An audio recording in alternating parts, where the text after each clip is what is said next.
Dr. Muhammad Buwule Kasasa, who appeared before the Commission of Inquiry into Land Matters, claims to have bought 639 acres of land on Mutungo Hill in Kampala from a company called Lakeview Properties. According to Dr. Kasasa, former minister in Obote's regime, Lawrence Sebalu, who was a director in the company, approached him over bank loan he failed to pay and offered the land. Through his lawyer Letin Sugansambu, Dr. Kasasa said he helped Sebalu settle a loan of 1 million shillings and the land was transferred to his name, and he also received 60 certificates of titles to the effect. How did you come to acquire land in Mutungo? I was told they had a loan with the Barclays Bank. Did they tell you how much it was? They had failed to pay.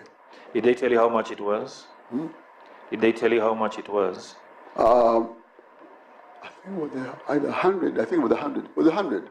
When the lead counsel of the land inquiry, Albert Bencher, asked him to show proof of a sale agreement, Dr. Kasasa failed to prove ownership of the land. How did you get the titles? When you paid, who handed you the titles? Nsambu. Nsambu? Yes, Letin Nsambu gave me the title. Nsambu was your lawyer? They paid the bank, and the bank released the title. What surprises me is the absolute lack of documentation in this big deal for a sizable part of Kampala. I can't say there were no documents. The lawyer handled this matter. They released the titles. There must have been an exchange of documents to sign and release the title. However, Kasasa insisted that he is the rightful owner of the land in dispute. What I know, I signed the transfer form, very clear, I remember, and I've been seeing it. There could have been other documents I signed, but it is a long time to remember which one. The commission lead counsel then demanded under what circumstances Kasasa sold the disputed land to government without documents. But your own agreement, part of the money you received before you even signed. The interest clause was in the agreement you signed in 2008. Within 1 year, you had already received the rest of the money.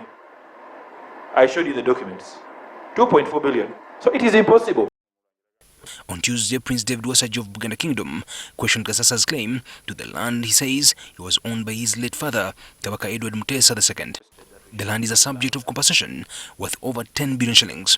Kasasa accused some officials in the land ministry of taking part of the money in commission. Paid on 10th of April 2006, 700 million, is that correct? Yes, on paper, yes. Yes, okay. Yes. I don't know what you mean by on paper. In Uganda, you say on paper means you pay money without receipt. I think that's what it means. And all I'm saying is that on paper that it was paid to me, but I didn't get it all. That's what it means. When asked to name the officials, Kasasa declined, saying his life would be in danger. I could, but I don't want to jeopardize my life because you see, these people are at a high level. And I cannot, see, I agreed and it's finished, I say bye. I can't now follow it because if I do, I risk my life. Chairperson of the Land Inquiry, Justice Catherine Bamgemeire, informed Kasasa that the so-called government officials were about to receive between 7 to 8 billion shillings in his name as interest. Ivan Chimbuligozi.